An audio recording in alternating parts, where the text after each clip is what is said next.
Since we're kind of already talking about immunizations, I'll start with that one.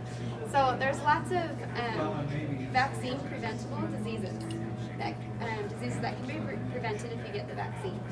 Do you guys know what vaccinations are recommended for an older adult? Shingles, that's right. I'll go ahead and put these on the board. And do you guys know kind of a little bit about what shingles is? I've had this. You've had shingles. It's not fun. No. That's why you give a shot. Yes. Did you guys know how, like Jesus Christ, coming back to it. That's right. So you are at risk for shingles if you had chickenpox as a child. So after you reach age, yeah, it's the same. Yeah, it's the herpes virus. And they recommend getting the vaccine once after you turn age 65. And you just have to have it once, but that prevents your risk of getting shingles. You guys know another vaccination that is recommended? We were talking about Flu. the flu. Pneumonia. How often are you supposed to get the flu vaccine? Every year. That's right. Pneumonia once. Pneumonia once. Except I've had it twice. Okay, so the pneumonia has kind of changed over the years. Now they recommend one vaccination after the age of 65. If you've gotten one before the age of 65, and it's been more than 5 years, they do recommend getting another one. Also, those with chronic illnesses or diseases, they recommend a second one after 5 years. Chronic illness. You've got it. So you still get pneumonia. Yeah, so, and you know, a lot of older adults, and that's why they recommend getting the vaccinations, is because a lot of people are hospitalized for pneumonia and for the flu. I actually do flu clinics every year with the company, and I go around giving flu shots to lots of different businesses and senior centers and nursing homes and all different areas because it's so important. There's one more that I'm thinking of. Do you guys know what the last vaccination is? It's tetanus. Yeah. So do you guys know? Think of that. Do you guys know how often you have to get the tetanus? How often should you have the tetanus shot? 7 years. Every 10 years. 10. They recommend a booster. Is that all? How come I get it every 6? Every 6. Well, they look might at be me giving and you. say, "You need a tetanus You need a tetanus shot. They have what's called a tetanus, diphtheria, and pertussis as well. It's a mix of all 3 of them.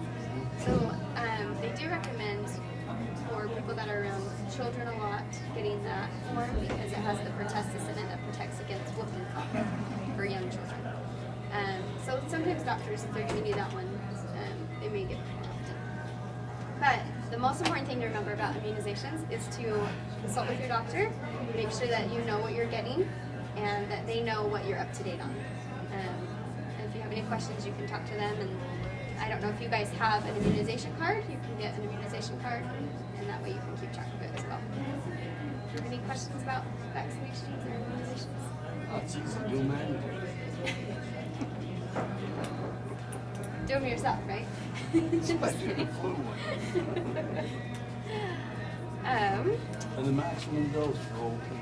Maximum dose. They actually, I don't know if a lot of you know this about the flu shot, they do have a high dose is what it's called for older adults.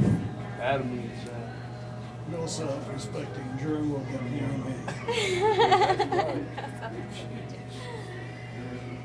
It is not fun to be sick. I don't know if you guys heard of the H1N1 a few years back. It was a big one. Now the flu vaccination actually also protects against it, but I got that and it was horrible.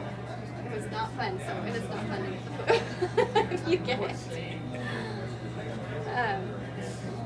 Okay, so we'll talk about home safety and fall prevention a little bit. Do you guys know what ways, do you guys all live alone at home? No, you don't live alone. I've got this nice lady put up with me for almost 50 years. That's awesome. That's great. And that's true. Put up. So, what do you guys think you can do to be safe at your house? Get rid of all your throw rugs. That's right. That is actually a really good thing. It helps prevent falls. If you do have throw rugs, you can tape them to the floor. If a lot of people, I recommend throwing them out, or not throwing them out, giving them away. But some people do like them a lot because they add to the decor of their home.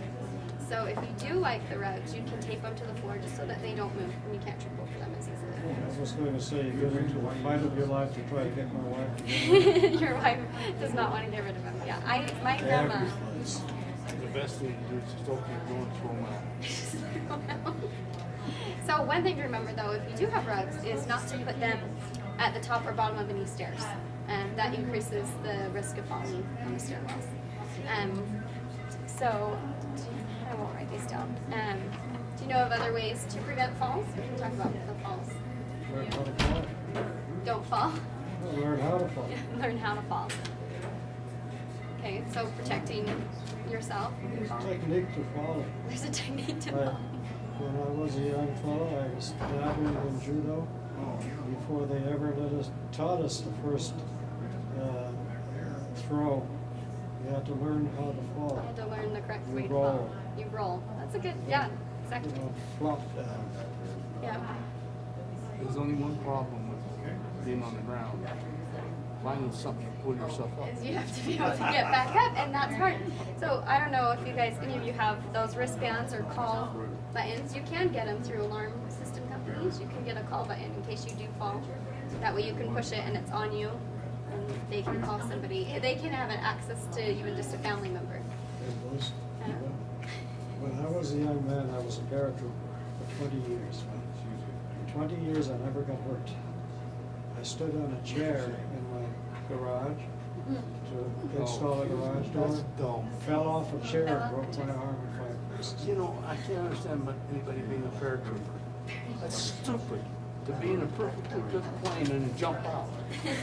They gotta have low mentality. But Air Force is too darn wussy to go and drop us off where we want to go. They always want runways. All right. So what are some other ways that you can prevent falls in your home?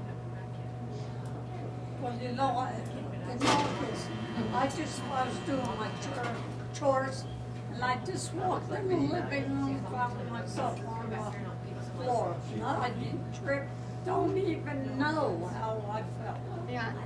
So sometimes, but one important thing I noticed that you have a walker. If you do have a walker or cane, it's important to use them at all times. Sometimes people, when they're in their home, they'll try and use the counters and the walls to help them walk. I don't know if that was I'm not your using case. it yet, I'm not trying that yet.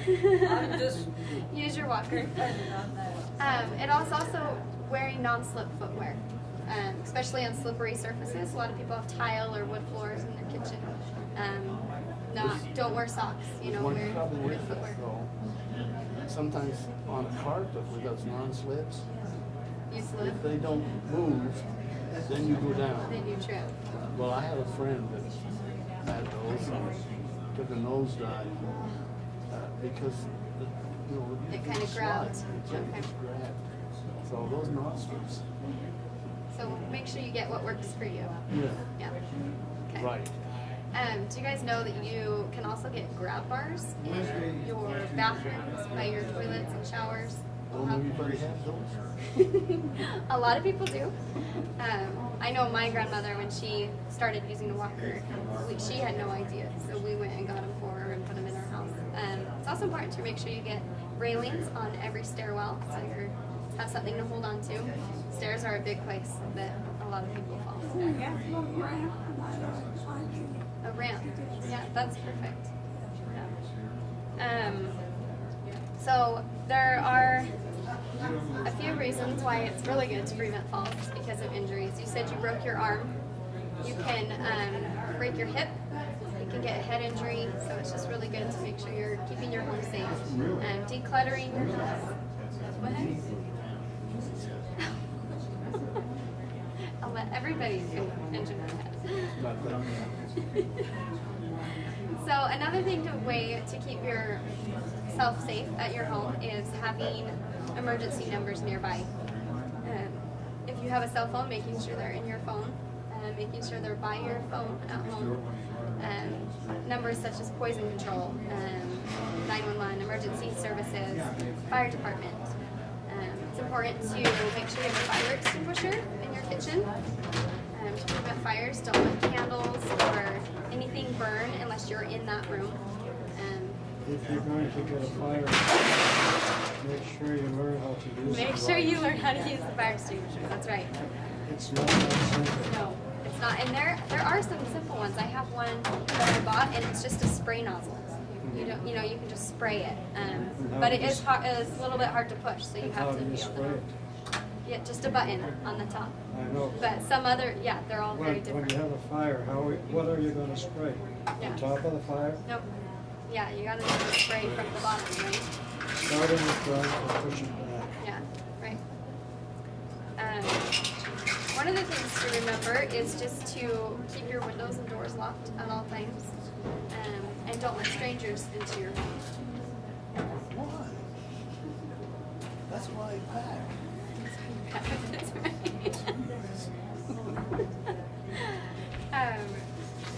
Not everybody has a gun to protect themselves, but it's a good protection measure if you know how to use it. Also, do you guys know about? Do you guys know about preventing poisoning is a big thing. Some people will heat their homes with their oven or their stove if their heater's not working. That actually can emit carbon monoxide gas, which is very poisonous. Also, making sure you, to prevent poisoning, you don't mix up your medications. Make sure they're all labeled, ready so you know exactly what you're taking and when you're taking it, and that way you don't overdose on any medications. Most of you probably know this, but mixing bleach and ammonia causes a big poison. You don't want to do that. Do you have any other questions about home safety?